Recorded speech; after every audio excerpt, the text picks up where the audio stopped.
আসসালামু আলাইকুম। কেমন আছেন সবাই? আজকে কেচকি মাছ রান্না করে দেখাবো। দিয়ে দিলাম কড়াইতে তেল। আমি এখানে 4টা পেঁয়াজ কুচি করে নিয়েছি। পেঁয়াজ কুচিটা দিয়ে দিলাম। পেঁয়াজ কুচিটা 2-1 মিনিট ভাজার পর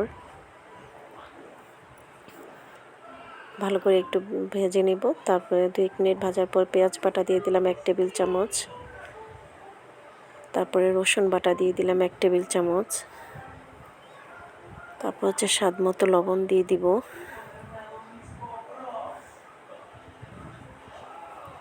ছোট মাছে পেঁয়াজ বাটাটা দিলে খুব স্বাদ হয়, যদিও সব তরকারিতেই পেঁয়াজ বাটা খুব মানায়। 1 চামচ শুকনো মরিচের গুঁড়ো দিয়ে দিলাম। তারপর জিরার গুঁড়ো দিয়ে দিলাম 1/4 চামচ, ধনিয়ার গুঁড়ো 1/2 চা চামচ,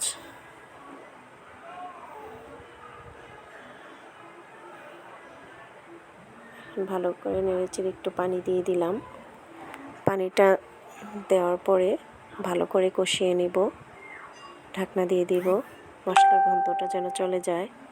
এখন এই পর্যায়ে দিয়ে দিব কাঁচামরিচ কাটা। কাঁচামরিচ ফালি করে নিয়েছিলাম, সেই কাঁচামরিচটা এখন দিয়ে দিব।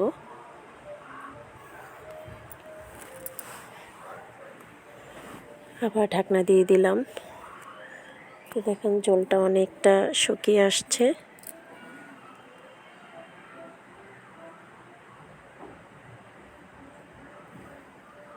এখন কাচকি মাছটা দিয়ে দিব।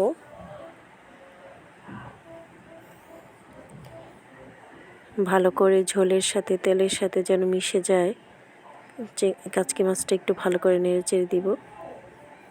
আলতো হাতে নাড়াচাড়া করতে হবে যেন মাছটা ভেঙে না যায়।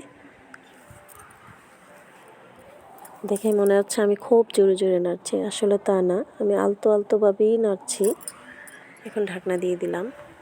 5 মিনিট পর ঢাকনা উঠিয়ে দেখব। এখন আবার একটু নেড়ে দেব, উল্টে দিব।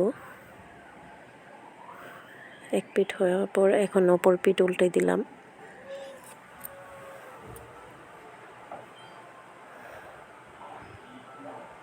ভালো করে মিশিয়ে যেন সবগুলা একটু উল্টানো হয় সেদিকে খেয়াল রেখে উল্টে দিলাম। আবার ঢাকনা দিয়ে দিলাম। 5 মিনিট পর আবার ফিরে আসলাম, আবার উল্টে দিব। এরকম করে করে একটু ভাজা ভাজা করে নেব মাছটা, কাঁচা মাছ তো একটু ভাজা ভাজা করে নেব।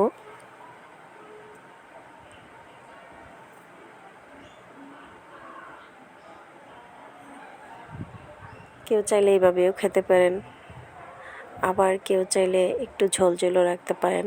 আমি একটু ঝোল দিব, কারণ আমার স্বামী এত শুকনা খাবার খেতে পছন্দ করে না, হালকা ঝোল রাখতে হয়, তার জন্য একটু পানি অ্যাড করে দিলাম আমি।